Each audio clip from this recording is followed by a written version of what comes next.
Sometimes in your WhatsApp you may face problem sending voice messages. For example, if I am trying to send voice message in this chat, here you can see something like this.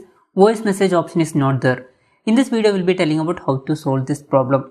For this, first what we need to do is open WhatsApp application and after that select any chat. For example, I am selecting this chat. After selecting that chat, here you can see button for voice message. Just click on this button. When you are clicking on that, again you can see that warning message.